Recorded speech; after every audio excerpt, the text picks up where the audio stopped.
we're talking about an economic platform for anybody currently in power, right?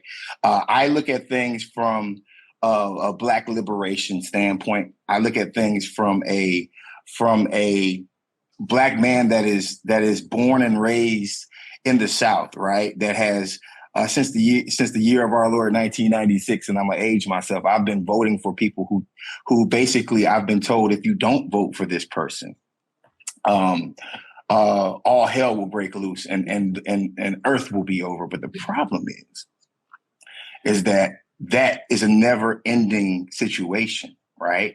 That has never changed. The best of both evils has always been front and center when it comes down to my population and populations of Georgia voters and also voters nationwide. When they give us one option and they say, if you don't do this, then you are the problem with society. You are going to be the reason why. And as a person who I used to be the chief of staff for New Georgia Project. New Georgia Project in total has probably registered over 2 million voters in the state of Georgia.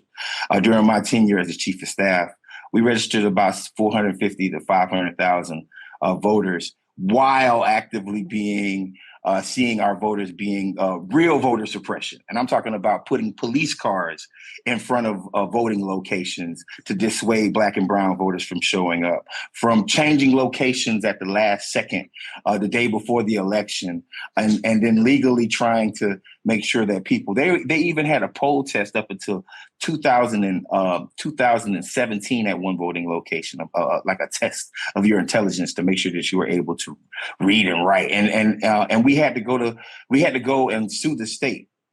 Would Biden economics be different? Yes, there is going to be a certain twinge of differences because in the 80s you could just be blatantly racist, right? And you can also be you could just be blatantly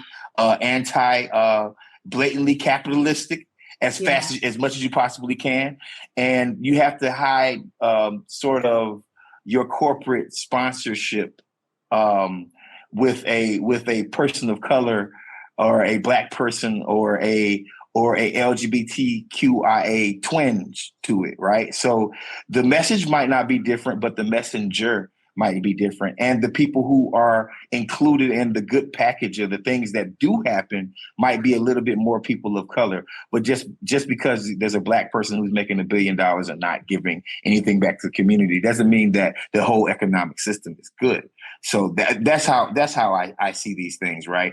And to be quite honest with you, we're going to need an overall economic plan that starts from the bottom up, not from the top down. And as it stands right now, no matter what we have, that's the same situation, whether a Republican or a Democrat.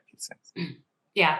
Something that we've been seeing a lot over the past couple of electoral cycles is this awareness of how the Democrats have been really playing the Black community for like generations at this point, right? And we've been seeing this level of almost like, even when Joe went on the Breakfast Club when he was running and he made that ridiculous comment, there is this sort of presumption that somehow the Democrats are owed your vote. And when there's any indication that that's not the case, it's like the voter shaming, all of it. And I really don't see what the difference is in terms of what have they done for you lately? Well, so I didn't give my whole resume. I used to be the National Black Outreach Director for Bernie Sanders in 2016. And I was the first, and I also got the first Black mayor of Jacksonville, Florida elected.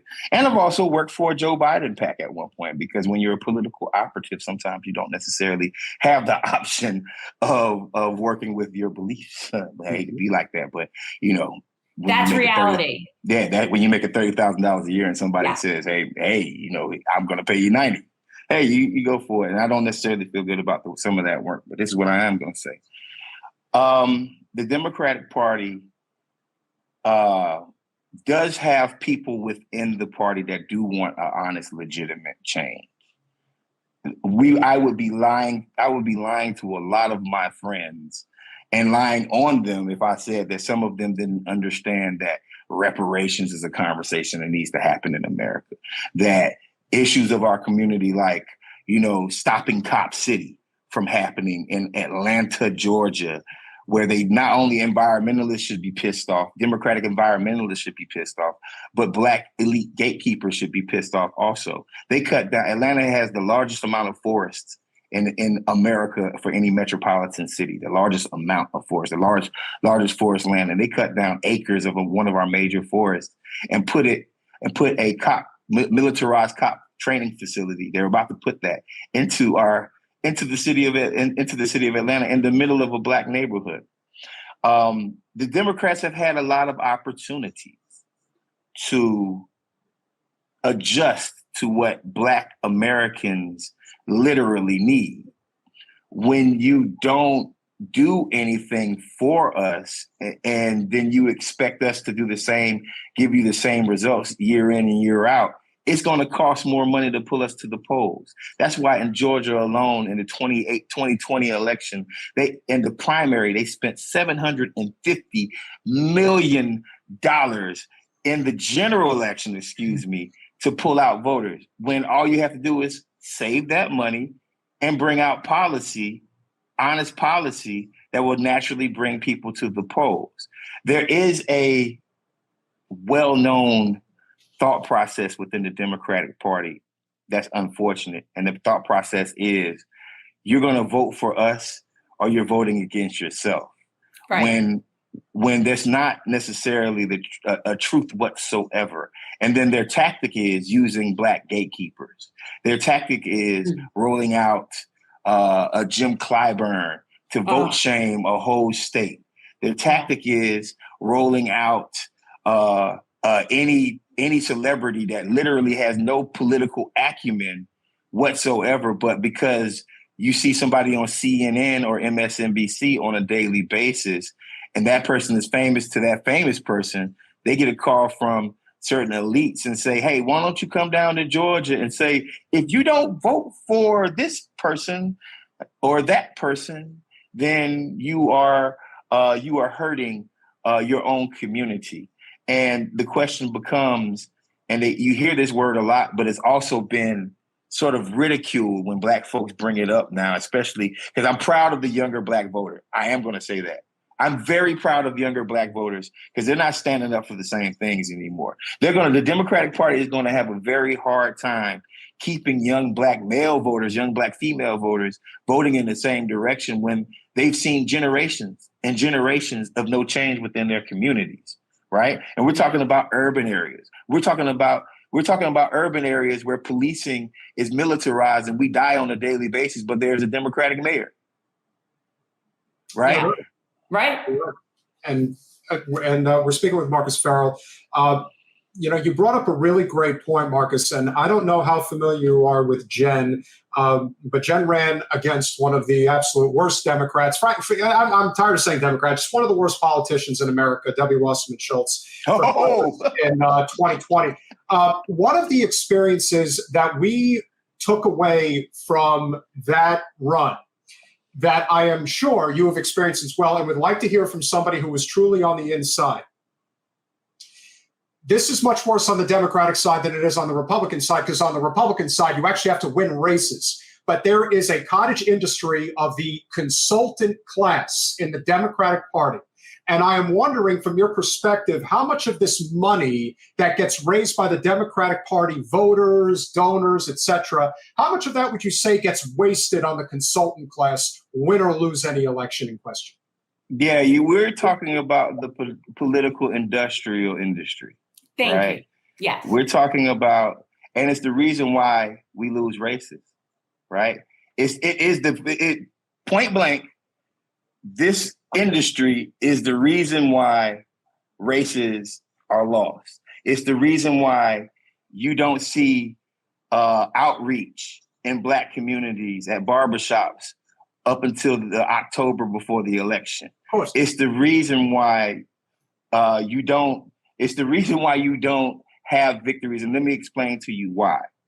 Because a television budget, first off, everybody pushes television. And I'm not mad, television does work, but we are in the digital age right now. Exactly, yeah. We will spend somewhere upward most to 60 to 70% of our whole budget on a television buy. Now, let's be honest about these buys. Did you know somewhere around 95% of television buyers and television consultants are straight white men? What does that mean? That means that these firms are well loved and well trusted by the Democratic Party, who are well loved and well trusted. They actually will insert these people. They'll say, if you don't use this firm on your campaign, we're not going to support your campaign. What's more important, my run for office or this consultant making sure that he gets paid millions of dollars? It's an industry. And they would much rather lose using a certain consultant than win talking to the auntie that's on the street who actually has access to about, if this woman says jump, the whole neighborhood says how high. Right. But we haven't made a relationship with this woman because, to be quite honest with you, we much rather send that money to a consultant out of Virginia, DC, or Maryland, who will come down to the state, say, I've ran races down here before. I've won races down here before. When they bombard other campaigns with millions and millions of dollars. And I mean, like, look, there's a lot of good people who do this work. Don't let me try to sit up here and knock everybody, because that's not the point. There are. But we have to be honest about why directions of campaigns go the way that they go. I got one brief example, and then I'll relinquish. I was a part of the Jacksonville mayor's race in Jacksonville, Florida, when the first Black mayor got elected. His name was Alvin Brown. The Democratic Party supported a moderate Republican in the primary. We went and knocked on every single Black door in that city 4 times. And it was one of the most amazing upsets in the history of Florida politics. When we got to the primary, the Democratic Party said, you know what, that worked in the primary, but it won't work in the general. So we had to fight, argue, and scream for resources to get to the field. While the television budget literally was somewhere around $4 million to $5 million, our budget was around $500,000. We managed to make people work extra hours for $10 an hour, $8 an hour wage. And I feel really bad about that. But they wanted to because they wanted to see this man win. Yeah. And we ended up winning that race by, I believe, 2 points. And it wasn't the television that was moving the points up and down. It was a consistent relationship with the streets. Absolutely. And I'm gonna go to my deathbed with that right there. And in most elections, it's like that, right? Where the investments go to one person at the top and they don't go to the people at the bottom. Yeah. Well, we know, hands down, that a grassroots campaign, it's all about knocking on doors. It's about knocking on doors. If people like you, they'll support you. In most cases, they don't even meet the person. And I agree. And I think one of the biggest problems that we've been seeing over the past cycles is you'll see these sort of like progressive grassroots campaigns with very good intentions, but then they bring in establishment consultants and establishment people. That makes no sense to me whatsoever. How can you expect to have a different, like a whole paradigm shift when you're bringing in the people that have caused it to be this way? They have no incentive for you to win and change it. They like the election system the way it is. They're like white collar carnies. That's right. That's right. And more importantly, they're lame commercials. How many times do I have to see a person with their sleeves rolled up and their one button down and a blue shirt and some khaki pants standing in front of a playground or standing on somebody's porch or standing in front of a church? And they say the same thing. And when I get elected, that's why I like that young brother that was out of Louisiana, right? Who literally rolled a blunt and was like, I'm going to legalize cannabis when I get elected. You know what? That's Chambers. That's Gary Chambers. That's Gary, right? I mean, but here's the thing. That consultant and that brother he used never would have gotten the opportunity if he had went through the Democratic Party system. Right? He would have only got an opportunity by actually knowing the candidate himself and coming up with fresh new ideas. If you're going to go on television, don't be lame. Don't be whack. Don't put whack things out there, right? How many times do we see the same exact verbiage out of these people? And matter of fact, these talking points have been the same for years, right? Like these same talking points over and over again. When are we going to say to a community of Black people, I'm going to stop police from killing your kids? When are we going to say to a community of LGBTQIA people, these folks are just homophobic? Like, don't beat around the bush. I'm not protecting anything. I'm going to destroy Republican thought process on LGBTQ issues, right? Like, we're not strong, and that's because we're dealing with a bunch of scared people who make a lot of money doing the same thing, being safe, losing races, and failing upward. Thanks for watching. If you want to support our mission to transform politics into service, please like this video, subscribe, follow us on social media, and consider joining our Patreon, where you'll get early access to our interviews as well as other exclusive content. Links are in the description. Peace out.